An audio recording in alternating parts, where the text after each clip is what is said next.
सृष्टिस्थितिलयो नियतिप्रदाय ज्ञानप्रदाय विबुधासुरसौख्यदुःखसत्कारणाय वितताय नमो नमस्ते।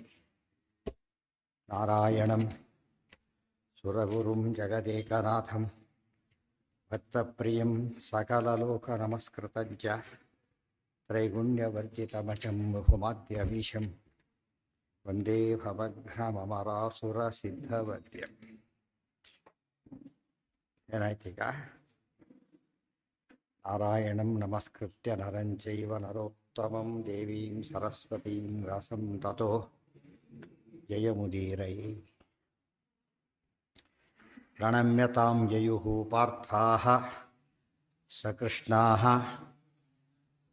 ಶೀಘ್ರಗಾಮಿನಃ ಯುಧಿಷ್ಠಿರೋ ಅವಾಗ್ವದನೋ ಯಯೌ ನ ಕ್ರೋಧಚಕ್ಷುಷಾ. ಕುಂತಿಯನ್ನು ನಮಸ್ಕರಿಸಿ ಪಾಂಡವರೆಲ್ಲ ದ್ರೌಪದಿಯ ಸಮೇತ ಶೀಘ್ರವಾಗಿಯೇ ವನಕ್ಕೋಸ್ಕರ ಹೊರಟು. ಆ ಸಮಯದಲ್ಲಿ ಕೆಲವು ವಿಷಯಗಳನ್ನೆಲ್ಲ ಮಹಾಭಾರತ ಹೇಳ್ತಾರೆ. ಕುಂತಿಗೆ ದ್ರೌಪದಿ ನಮಸ್ಕಾರ ಮಾಡಿ ವನವಾಸಕ್ಕೆ ಹೊರಟಾಗ ಕುಂತಿ ಹೇಳ್ತಾಳೆ, ನಾನೇನು ಸಂದೇಶ ಕೊಡೋಕ್ಕೆ ಇಷ್ಟಪಡೋದಿಲ್ಲ, ಗೊತ್ತಾಯ್ತಾ, ನೀನು ಬಹಳ ಶ್ರೇಷ್ಠಳಾದ ವ್ಯಕ್ತಿ ಅಂತ ಕೊಂಡಾಡ್ತಾನೆ.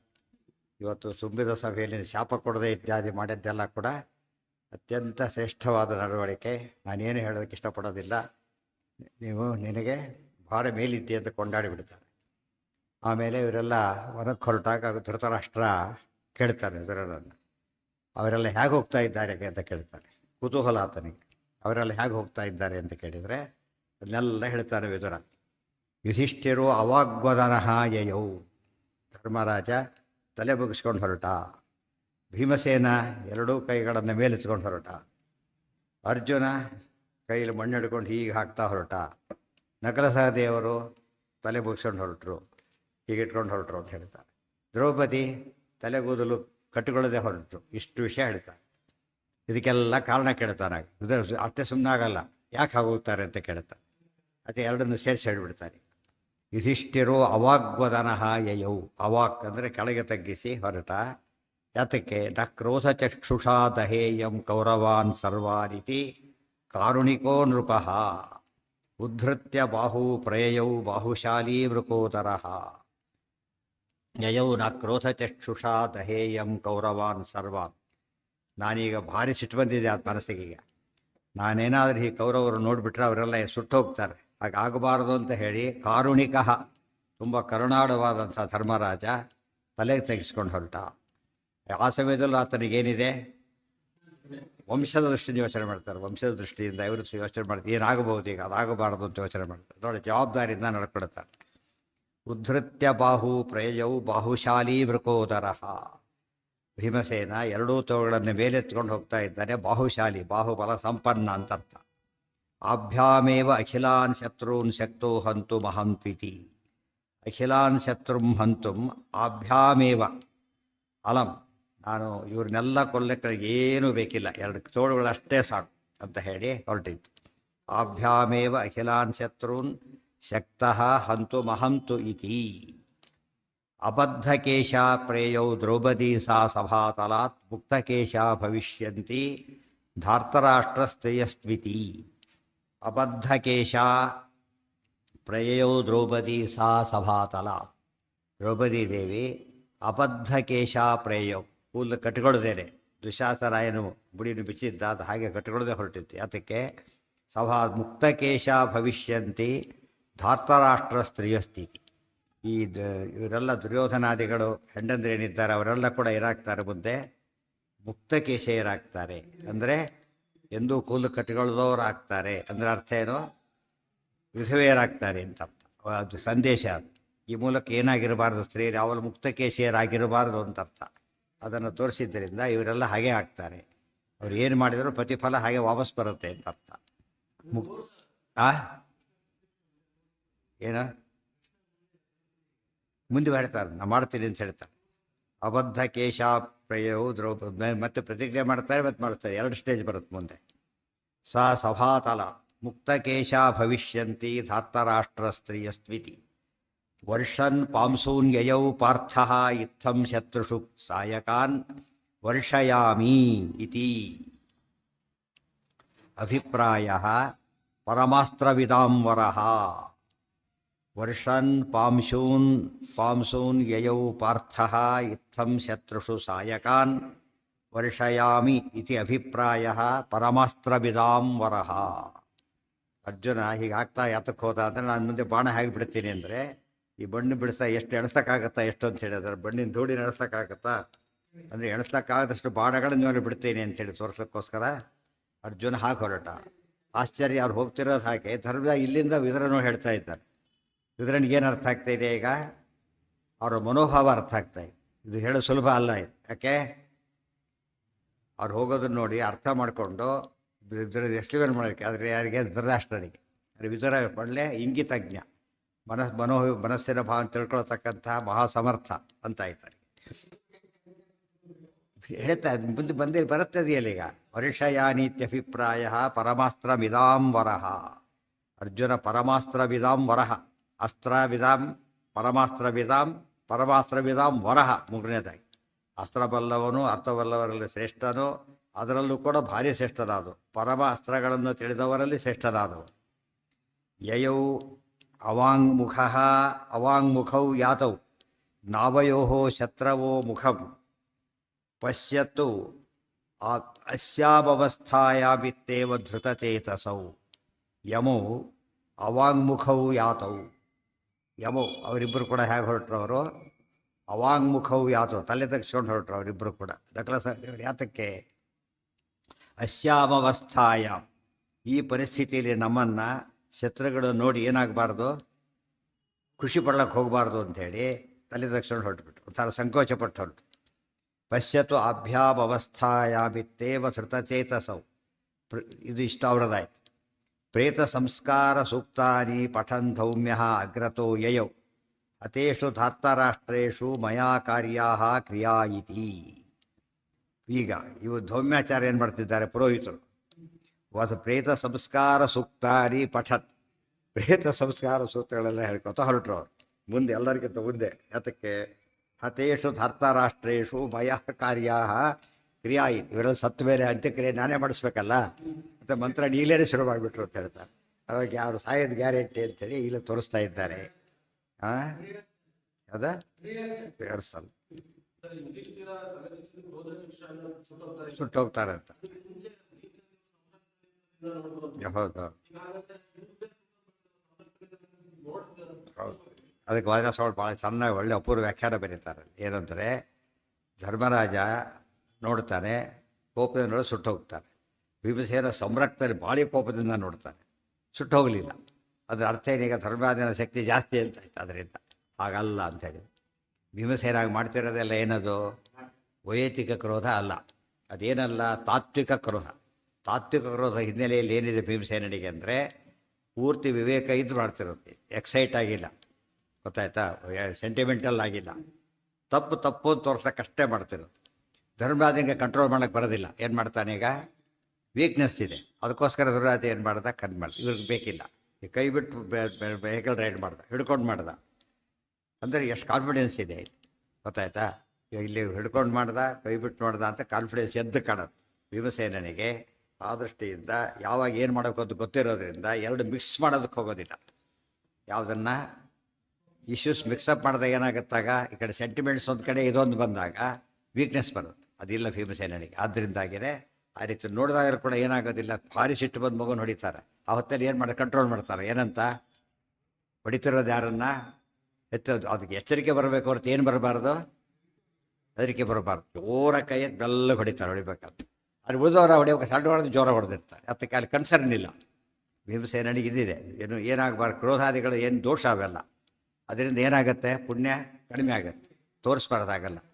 ತಾತ್ವಿಕ ದ್ವೇಷ ಆಗೋದು ಭಾರಿ ದೊಡ್ಡದು. ಆದರೆ ವೈಯಕ್ತಿಕ ದ್ವೇಷ ಮಾಡಬಾರ್ದು. ವೈಯಕ್ತಿಕ ದ್ವೇಷ ಏನು ಮಾಡುತ್ತೆ? ಪುಣ್ಯನ ನಾಶ ಮಾಡಿಬಿಡುತ್ತೆ. ತಾತ್ವಿಕ ದ್ವೇಷ ಪುಣ್ಯ ಜಾಸ್ತಿ ಮಾಡೋದು. ಅದಕ್ಕೆ ಯಾವಾಗಲೂ ಯಾವುದಕ್ಕೆ ಒತ್ತು ಕೊಡ್ಬೇಕು ನಾವು? ತಾತ್ವಿಕ. ದೇಶದ್ರೋಹಿ ಅಂತ ಕೊಲ್ಲೋದು ಹೇಗಿರ್ತದೆ, ನನಗೆ ಬೈದಿದ್ದ ಅಂತ ಹೊಡೆಯೋದು ಹೇಗಿರ್ತದೆ. ತಾನು ಬೈದಿದ್ದ ಅಂತ ಒಳ್ಳೆಯವನು ಯಾತಕ್ಕೋ ಬೈದಿದ್ದ, ಸೇಡ್ ತಿರ್ಸ್ಕೊಡೋಕೆ ಬೈದ, ಭಾರಿ ಕೆಟ್ಟದವರು. ಆದರೆ ದೇಶದ್ರೋಹ ಅದು ಯಾವಾಗ ಭಾರಿ ಕೋಪ ಬಂತು. ಈ ಕೋಪ ಎಂಥದ್ದಿದ್ದು? ಅದಕ್ಕೆ ಟೀಕಾರಾಯರು ಬಾಲಬುದ್ಧಿ ಸ್ವಮೇವ ಅಂತೇಳಿ ಸಿಟ್ಟಿನಿಂದ ಹೇಳಿದರು ಅಂತ ಬರೀತಾರೆ ಜಯತೀರ್ಥ ವಿಜಯದೊಳಗೆ. ಅದು ಸರಿಯಾದ. ಯಾಕೆಂದರೆ ಅಂಥದ್ದು ಕೋಪ ಮಾಡ್ಕೊಳ್ಳೇಬೇಕು. ಯಮೌ ಅಮಾಂಗುಖೌ ಯಾತೌ ನಾವಯೋ ಶತ್ರವೋ ಮುಖಂ ಪಶ್ಯತು ಅಸ್ಯಾಮವಸ್ಥಾಯಾಮಿತ್ತೇವ ಧೃತಚೇತಸೌ ಪ್ರೇತ ಸಂಸ್ಕಾರ ಸೂಕ್ತಾನಿ ಪಠನ್ ಧೌಮ್ಯಃ ಅಗ್ರತೋ ಯಯೌ ಹತೇಷು ಧಾರ್ತರಾಷ್ಟ್ರೇಷು ಮಯಾ ಕಾರ್ಯಾಃ ಕ್ರಿಯಾ ಇತಿ. ತಾನಥ ಇಲ್ಲಿ ಇಷ್ಟು ಜನ ಎಷ್ಟು ಜನ ಅಂತಾಯ್ತು ಇಲ್ಲಿ ಒಟ್ಟು 5, ಆಮೇಲೆ 6, ಆಮೇಲೆ ಎಷ್ಟಾಯ್ತು ಒಟ್ಟು 11 ಆಯ್ತಾ? ಎಷ್ಟಾಯ್ತು? 7 ಆಯ್ತು. ಪಾಂಡವರು 5, ದ್ರೌಪದಿ 7 ಜನ. 7 ಜನ ಹೇಗೆ ಹೊರಟರು ಬಂದ ವರ್ಣನೆ ಮಾಡಿ. ಧೌಮ್ಯ ಅದೇ ಧೌಮ್ಯ ಸೇರಿದ್ದಕ್ಕೆ ಎಷ್ಟಾಯ್ತು? 7 ಆಯ್ತು. ಇಲ್ದಿದ್ದರೆ 6 ಆಗ್ತಿತ್ತು, ಬಿಟ್ಟರೆ 5 ಆಗ್ತಿತ್ತು.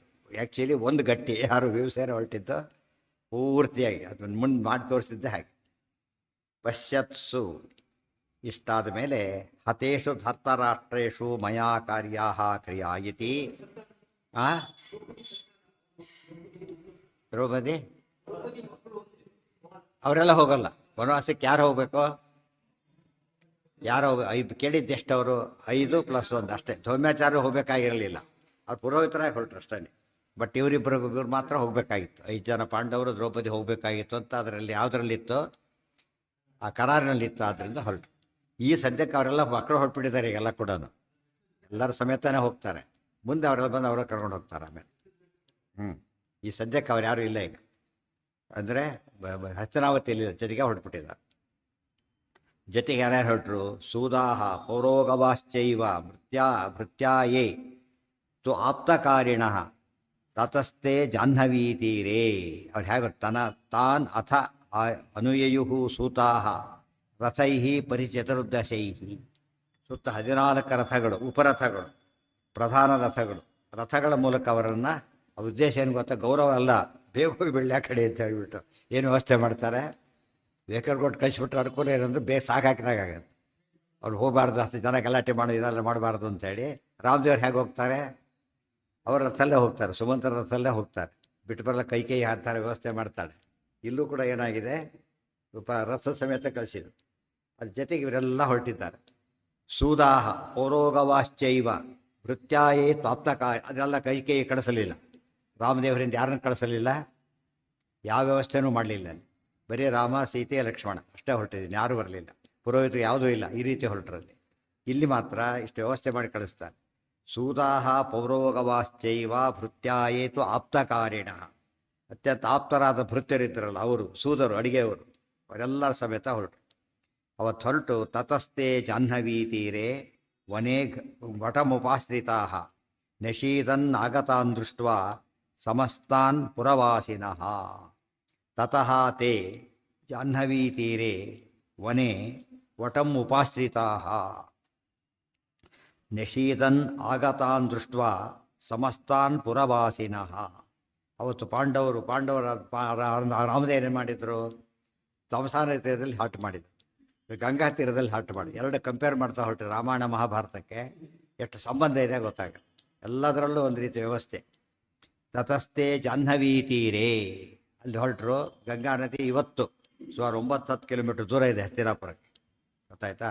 ಅವತ್ತೊಂದು ಕವಲಿ ಇಲ್ಲಿ ಇತ್ತು ಅಂತ ಹೇಳ್ತಾರೆ. ಅಷ್ಟು ದೂರ ಹೋದರು. ಅಷ್ಟು ದೂರ ಹೋಗಿ ಅಲ್ಲಿ ಹಾಲ್ಟ್ ಮಾಡಿದರು. ಪೌರೋಗ ಮಠ ಅಂದರೆ ಆನಂದ, ದೊಡ್ಡ ಆನಂದ ಮರ, ಅದ್ರ ಕೆಳಗೆ ಕೂತರು. ಅದೇ ಅವತ್ತು ವಿಶ್ರಾಂತಿ ಸ್ಥಳ. ಅದು ಪ್ರಮಾಣ ಅಂತ ಹೆಸರಿತ್ತಂತೆ. ವೃಕ್ಷಕ್ಕೆ ಮಹಾಭಾರತದಲ್ಲಿ ಹೇಳ್ತಾರೆ. ಅದು ವೃಕ್ಷಕ್ಕೆ ಏನಂತ ಹೆಸರು? ಪ್ರಮಾಣ ವೃಕ್ಷ ಅಂತ. ಪ್ರಮಾಣ ಕೋಟಿ, ಪ್ರಮಾಣ ವೃಕ್ಷ. ಪ್ರಮಾಣ ಕೋಟಿ ಯಾವುದು? ಮೊಡು. ಅದು ಮೊಡು, ಗಂಗಾ ನದಿಯಲ್ಲಿ ಮೊಡು ಪ್ರಮಾಣ ಕೋಟಿ ಅಂದರೆ ಕೋಟಿಯಷ್ಟು ಆಳ ಇತ್ತು ಅಂತ ಹೇಳ್ತಾರೆ. ಇದು ಪ್ರಮಾಣ ವೃಕ್ಷ, ದೊಡ್ಡ ವೃಕ್ಷ ಬೆಳ್ತದೆ. ಅದು ಆ ರೀತಿಯಾಗಿ ಪ್ರಮಾಣ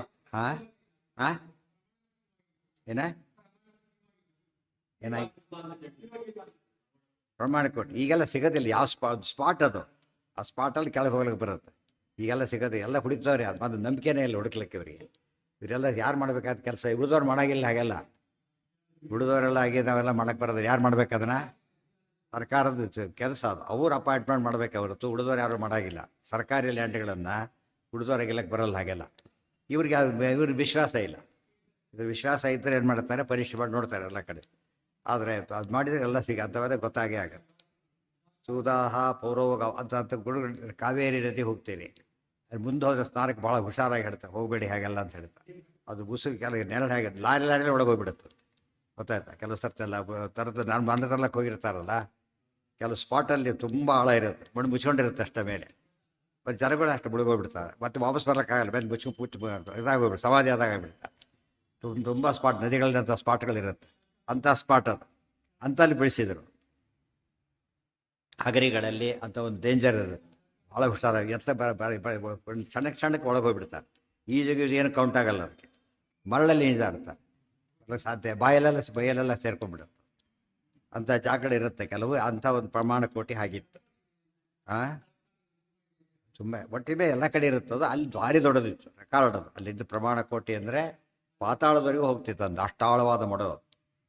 ಸೂದಾಹ ಪೌರೋಗವಾಶ್ಚೈವ ಭೃತ್ಯಾಯೇತು ಆಪ್ತಕಾರಿಣಃ ತತಸ್ತೆ ಜಾಹ್ನವೀ ತೀರೆ ವನೆ ವಟಮುಪಾಶ್ರಿತಾ ನಿಶೀತನ್ನಾಗತಾನ್ ದೃಷ್ಟ್ವಾ ಸಮಸ್ತಾನ್ ಪುರವಾಸಿನಃ.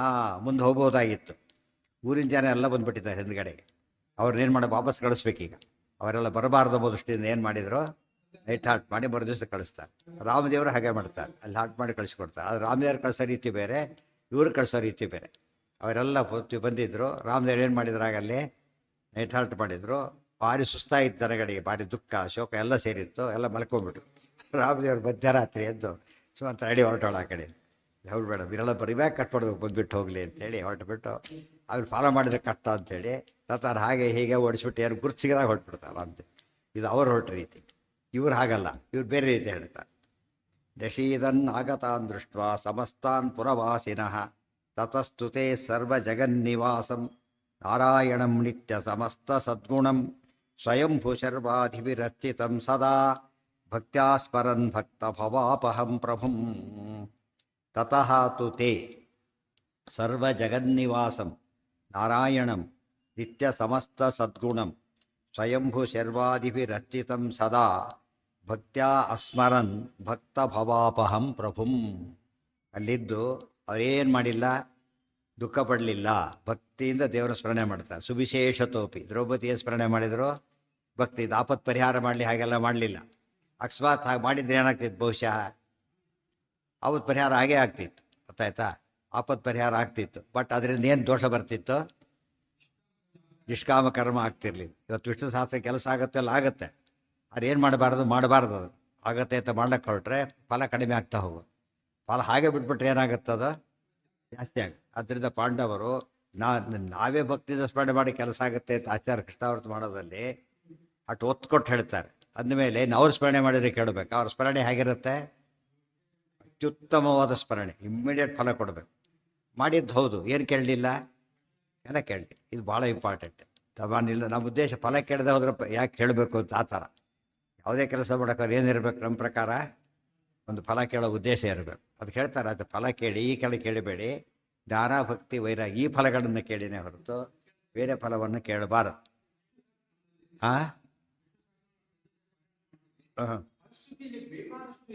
ಅದು ಆ ಫಲಶ್ರುತಿ ಓದಬೇಕು, ಕೇಳಬಾರದು. ಬೆಂಕಿ ಸುಡುತ್ತೆ, ಕೈ ಇಟ್ಬಿಟ್ರೆ ಗ್ಯಾರಂಟಿ ಸುಡುತ್ತೆ, ಅದು ಗೊತ್ತಾಗೋದಿಲ್ಲ, ಅಳುತ್ತಾಸ್ಕೊತಿರ್ತಾರೆ. ಶಕ್ತಿ ಕೆಪಾಸಿಟಿ ಇದೆ, ಇದ್ರಲ್ಲಿ ಹಾಕಿರ್ತಾರೆ 120 ಕಿಲೋಮೀಟ್ರ್ 200 ಕಿಲೋಮೀಟ್ರ್ ಹಾಕಿರ್ತಾರೆ. ಹಾಕಿದ್ರೆ ಅರ್ಥ ಏನು, ಕೆಪಾಸಿಟಿ ಇದೆ ಅದಕ್ಕೆ. ಮುಂದಿರೋದು ದೊಡ್ಡ ರೋಡ್, ಅಲ್ಲಿ ಹೋದ್ರೆ ಗತಿ ಏನಾಗತ್ತಾಗ, ಹೋಗಬಾರ್ದು. ಅದು ಇದೇನು ಮಾತ್ರಕ್ಕೆ ಏನು ಮಾಡಬೇಕಾಗಿಲ್ಲ, ಆ ಫಲಶ್ರುತಿ ಏನು ತೋರಿಸುತ್ತೆ, ಅದು ಶಕ್ತಿ ಏನಂತ ಹೇಳುತ್ತೆ. ಉಪಯೋಗಿಸ್ಕೋಬೇಕು ಅಂತ ಅರ್ಥ ಅಲ್ಲ ಅದಕ್ಕೆ, ಗೊತ್ತಾಯ್ತಾ. ಅದಕ್ಕೆ ಶಕ್ತಿ ಗೊತ್ತಾಗಬೇಕು, ಉಪಯೋಗಿಸ್ಕೋಬಾರ್ದು. ಅದನ್ನು ಇದಂತೆ ಶಕ್ತಿನೇ ಇಲ್ಲ ಅಂದೇನು ಉಪಯೋಗಿಸೋ ಪ್ರಶ್ನೆ ಏನು ಬಂತಾಗ, ಗೊತ್ತಾಯ್ತಾ. ಹೇಳ್ದೆ ಹೋಗಿದ್ರೆ ಏನಾಗ್ತಿತ್ತಾಗ, ಅದು ಮುಂದೆ ಅದು ಫಲಸ್ ಕೆಪಾಸಿಟಿ, ಅದು ಫಸ್ಟ್ ಶಕ್ತಿ ಆಗಿದೆ. ಅದು ಎಳ್ಳಿ ಬಿಳ್ಳಿ ಏನಿದೆ ಶಕ್ತಿ, ಅದಕ್ಕೆ ಬೆಂಕಿಗೇನು ಶಕ್ತಿ ಇದೆ, ಸುಡೋ ಶಕ್ತಿ ಇದೆ, ಬೆಳಕು ಕೊಡೋ ಶಕ್ತಿ ಇದೆ, ಅರ್ಥ ಆಯ್ತಾ. ಅದನ್ನು ನಾವು ಲೈಟ್ ಇದೆ ಈಗ ಮಧ್ಯಾಹ್ನದಲ್ಲಿ ಸ್ವಿಚ್ ಆಗಿರೋ ಬರುತ್ತೆ, ಹಾಕೋದಿಲ್ಲ, ಯಾತಕ್ಕೆ, ವೇಸ್ಟ್ ಅದು, ಗೊತ್ತಾಯ್ತಾ. ಇಲ್ಲಿ ಫಲ ಬೇಕಿಲ್ಲ ನಮಗೀಗ, ಅದಕ್ಕೇನು ಮಾಡ್ತಾ ಇಲ್ಲ, ಸ್ವಿಚ್ ಹಾಕೋದಿಲ್ಲ, ಯಾಕೆ, ಫಲ ಬೇಕಿಲ್ಲ. ಅದು ಮಾತ್ರ ಸ್ವಿಚ್ ಇದೆ ಅಲ್ಲಿ ಹಾಕಿಬಿಡಿ ಅಂದರೆ ಎಲ್ಲ ಹಾಕಿ ಹೋಗ್ಬಿಡೋದು. ಯಾಕಂದ್ರೆ ಸ್ವಿಚ್ ನಮ್ಮ ಪ್ರಕಾರ ಅದ, ಕರೆಂಟ್ ವೇಸ್ಟ್ ಆಗಬಾರ್ದು ನಮಗೆ. ಅದು ಉಳಿತಾ ಇಲ್ಲ ಪಾಪ, ಯಾಕೆ ಕರಿಬೇಕು ಅದು ಮಾಡಲ್ಲ. ಯಾಕೆ, ಶಕ್ತಿ ಇದ್ದರೂ ಕೂಡ ಏನು ಮಾಡಲ್ಲ ನಾವು. ನಮಗೆ ಸ್ವಿಚ್ ಇದೆ, ಕರೆಂಟ್ ಇದೆ, ಹಾಕೋ ಶಕ್ತಿ ಇದೆ, ಪಕ್ಕದಲ್ಲೇ ಸ್ವಿಚ್ ಇದೆ, ಇಷ್ಟಾದ್ರೂ ಹಾಕೋದಿಲ್ಲ, ಯಾತಕ್ಕೆ, ಈಗ ಅಗತ್ಯ ಇಲ್ಲ, ಇದು ಅಗತ್ಯ ಇಲ್ಲ, ಈ ಭಾವನೆ ಇರಬೇಕು.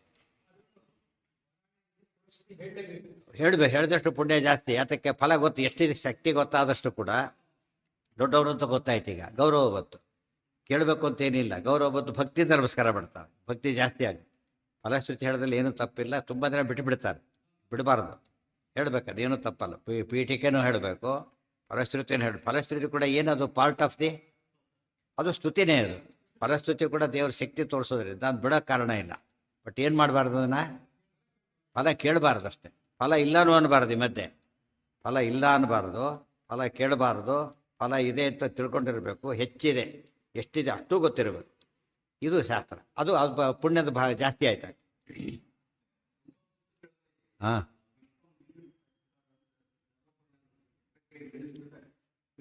ಅದೇ ಬೇಕಿಲ್ಲ, ಅದೇ ಹೇಳಿದ್ದು, ಅದು ಬೇಕಿಲ್ಲ, ಹಾಗೆಲ್ಲ ಮಾಡಬಾರ್ದು. ಅದು ಯಾವುದೋ ಕಾರಣಕ್ಕೆ ಮಾಡಿದರೆ ತಪ್ಪಲ್ಲ, ಅರ್ಜೆಂಟ್ ಇದೆ, ಟೈಮ್ ಆಗಲ್ಲ, ಯಾವುದಕ್ಕೆ ಮಾಡ್ತಾ ಆ ವಿಚಾರ ಬೇರೆ. ಬಟ್ ಅನಗತ್ಯ ಅಂತ ಮಾಡಬಾರ್ದು. ಎಷ್ಟೋ ಪಾರಾಯಣ ಮಾಡ್ಲಿಕ್ಕೆ ಹೊರಟಿರ್ತಾರೆ, ಆವತ್ತಿನಲ್ಲಿ ಏನು ಮಾಡ್ತಾರೆ, ಫಲಶ್ರುತಿಯನ್ನು ಆ ಟೈಮ್ ಮುಡಿಸಿದ್ದನ್ನೇ ಮಾಡ್ಲಿಕ್ಕೆ ಹೋಗ್ತಾರೆ. ಹಿಂಗೆ ಮೊದಲಕ್ಕೆ ಒಂದು ಸತಿ ಹೇಳಿಬಿಡು, ಭದ್ರತೆ ಹೇಳ್ತಾರೆ, ಆಮೇಲೆ ಬಿಟ್ಬಿಡ್ತಾರೆ. ಸಮಯ ಎತ್ತ ಅದನ್ನು ಹೇಳ್ತಾರೆ.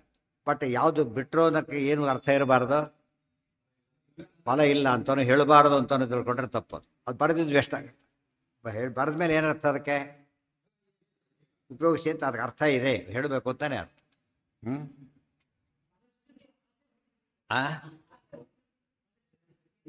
ಇಲ್ಲ, ಆಸೆ ಹುಟ್ಟದೆ ಗೆಲ್ಲಬೇಕು, ಅದು ದೊಡ್ಡದು.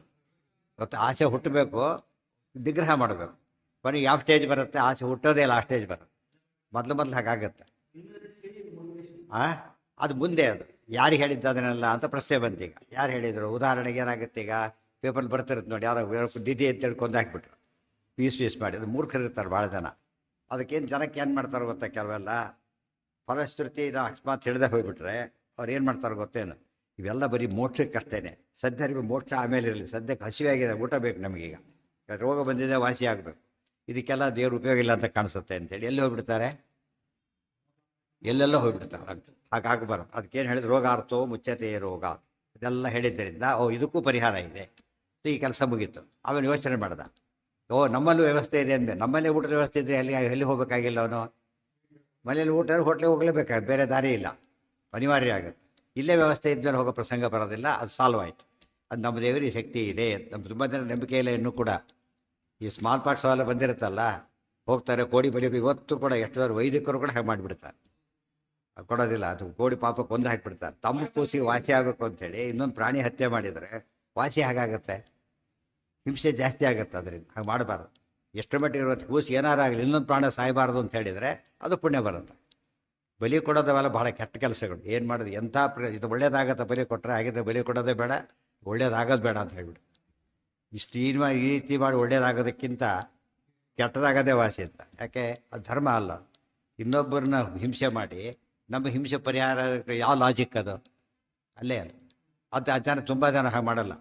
ಈ ವಿಷ್ಣು ಸಹಸ್ರನಾಮ ಉಪಯೋಗ ಬರಲ್ಲ, ಇದಕ್ಕೆಲ್ಲ ಏನು ಉಪಯೋಗ ಬರುತ್ತೆ, ಈ ಕೋಡಿ ಬಲಿ ಕೊಟ್ಟರೆ ಕೆಲಸ ಆಗೋದು ತಿಳ್ಕೊಂಡ್ಬಿಡುತ್ತೆ. ಹಾಗೆಲ್ಲ ಮಾಡಬಾರ್ದು, ತುಂಬ ಭ್ರಾಂತಿ ಅದು. ಅದಕ್ಕಾಗಿ ಏನು ಇಲ್ಲೇ ಇದೆ ನೋಡಿ, ಯೋಚನೆ ಮಾಡಬೇಡ ಅಂತ ಹೇಳ್ತಾರೆ. ಅದು ನಮ್ಮ ಊಟದ ಪದ್ಧತಿ ಬಂದಿದ್ದೇ ಅದಕ್ಕೆ. ಪಾಠ ಪ್ರವಚನಕ್ಕೆ ಬಂದಿರ್ತಾರೆ, ಅವ್ರ ಮನಸ್ಸೆಲ್ಲ ಅಡುಗೆ ಊಟದ ಕಡೆ ಗಮನ ಇರುತ್ತೆ, ಸರಿಯಾಗಿ ಕೇಳೋದಿಲ್ಲ. ಅದಕ್ಕೇನು ಮಾಡಿದ್ರು, ಊಟ ಇಲ್ಲೇ ಮಾಡ್ಕೊಂಡು ಹೋಗಿ ಅಂತಾರೆ. ಅದು ಶುರುವಾಗಿದ್ದು ಹಾಗದು. ಬರೀ ಊಟದ ಹೊತ್ತಿಗೆ ಬರೋ ಅಭ್ಯಾಸ ಆಮೇಲೆ ಶುರುವಾಯಿತು. ಊಟದ ಹೊತ್ತಿಗೆ ಇಲ್ಲಿ 4,000 ಅಲ್ಲಿ 4,000 ಜನ, ಹಾಗಾಗಿಬಿಡುತ್ತೆ. ಅದು ತಪ್ಪಾಯಿತು. ಅದು ಮಾಡೋ ಉದ್ದೇಶದಲ್ಲಿ ಏನಿದೆ, ಟೆನ್ಷನ್ ಇರಬಾರ್ದು. ಫ್ರೀಯಾಗಿ ನೀವು ಕೇಳ್ಕೊಂಡು ಇನ್ವಾಲ್ವ್ಮೆಂಟ್ ಇರಬಾರ್ದು. ಅದು ಟೆನ್ಷನ್ ಇದ್ದು ಏನಾಗುತ್ತಾಗ ಗಮನ ಇರೋದಿಲ್ಲ. ಆಗ ಅಲ್ಲಿ ಏನಾಯಿತು ಆ ಥರ ಯೋಚನೆ ಮಾಡ್ತಾರೆ. ಅದು ಆಗಬಾರ್ದು ಅಂತ ಮಾಡಿದ್ದು, ಅದು ದುರುಪಯೋಗ ಆಗಿತ್ತು. ಮಾಡಿದ್ದಾರೆ ದುರುಪಯೋಗ. ಸದುಪಯೋಗ ಮಾಡ್ಕೋಬೇಕು. ಯಾವುದೇ ಸ್ಕೀಮನ್ನ ಯಾವುದಕ್ಕೆ ಉಪಯೋಗಿಸ್ಬೇಕಾದ್ರೆ ಒಳ್ಳೆಯದಕ್ಕೆ. ನಾವು ಯಾವ ಸ್ಕೀಮ್ ಅಂದರೆ ಯಾವುದಕ್ಕೆ ಉಪಯೋಗಿಸ್ತಾರೆ, ಇವತ್ತು ಸ್ವಾರ್ಥಕ್ಕೆ ಉಪಯೋಗಿಸ್ಬಿಡ್ತಾರೆ. ಹಾಗೆ ಮಾಡಬಾರ್ದು.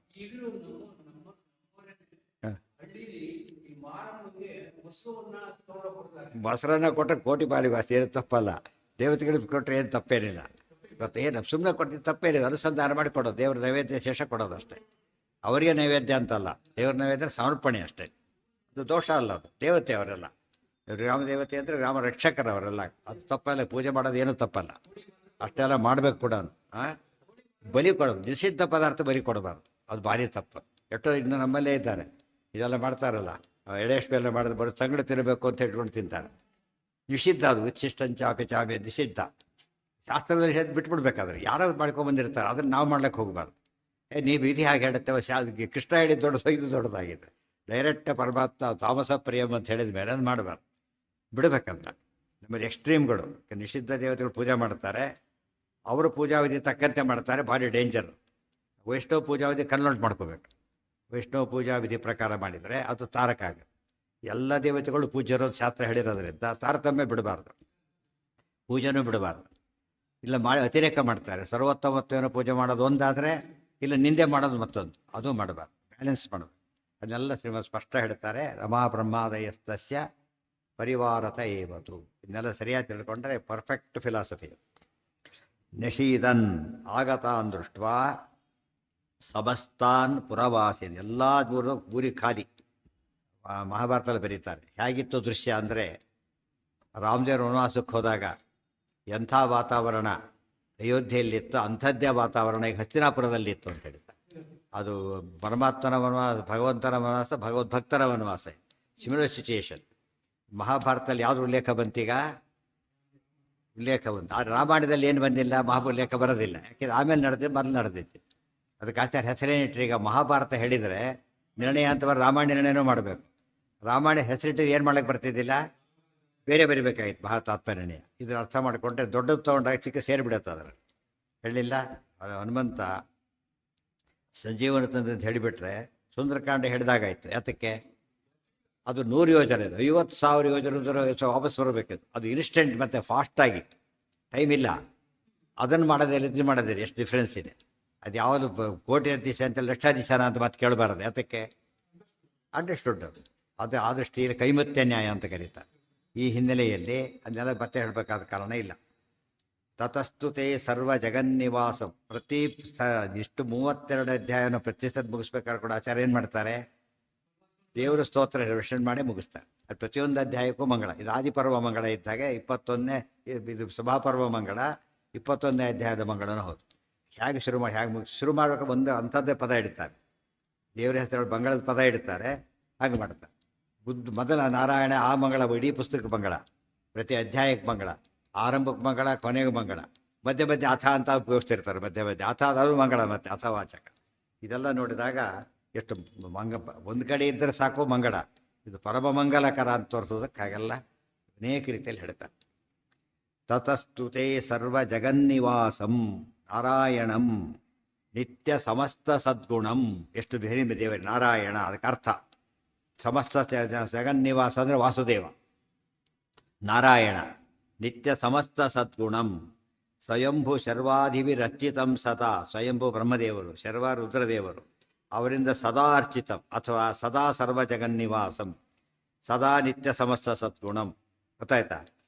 ಸದಾ ಸ್ವಯಂಭು ಶರ್ವಾಧಿವಿರಚಿತಂ. ಸದಾ ಎಲ್ಲ ಕಡೆ ಸೇರ್ಕೊಂಡ್ಬಿಡ್ಬೇಕಾಗಿ. ಸದಾ ಇವತ್ತು ನಾಳೆ ಅಲ್ಲ. ಇವತ್ತು ಸರ್ವಿಸಲ್ಲಿದ್ದಾಗ ಮಂದ್ಯ, ಆಮೇಲೆ ಕ್ಯಾರಿ ಅಂತ ಕೇಳೋರಿಲ್ಲ. ದೇವ್ರು ಹಾಗಲ್ಲ ಅಂತ ಹೇಳೋದಕ್ಕೆ ಸದಾ ಅಂತ ಎಲ್ಲ ಕಡೆ ಇರಬೇಕು. ಭಕ್ತ್ಯಾ ಅಸ್ಮರನ್, ಭಕ್ತಿಯಿಂದ ಸ್ಮರಣೆ ಮಾಡಿದರು.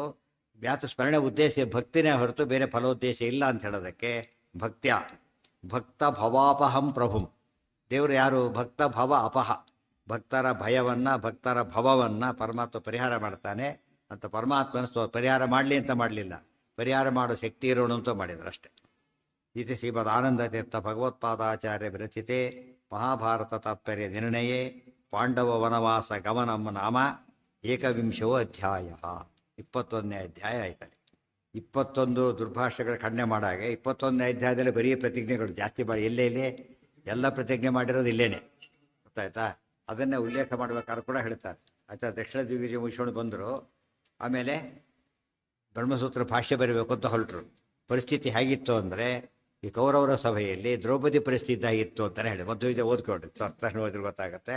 ಅಂಥದ್ದೇ ಸ್ಥಿತಿ ಇತ್ತು. ತಕ್ಷಣ ಏನು ಮಾಡಿದ್ರು ಅವರು? ಅಲ್ಲಿ ಪ್ರತಿಜ್ಞೆ ಮಾಡಿದ್ರೆ ಇಲ್ಲಿ ಭಾಷ್ಯ ಬರಲಿಕ್ಕೆ ಸಂಕಲ್ಪ ಮಾಡಿ ಅನುಮತಿ ತಗೊಳ್ಳೋಕ್ಕೋಸ್ಕರ ಬದಲಿ ಹೊರಟರು. ಲಿಂಕ್ ಇದೆ, ಇದು ಸರಿಯಾಗಿ ಹೊಂದಿಸ್ಕೊಂಡ್ರೆ ಮಧ್ವ ವಿಜಯಕ್ಕೆ ಇದಕ್ಕೂ ಕನೆಕ್ಷನ್ ಸಿಗುತ್ತೆ.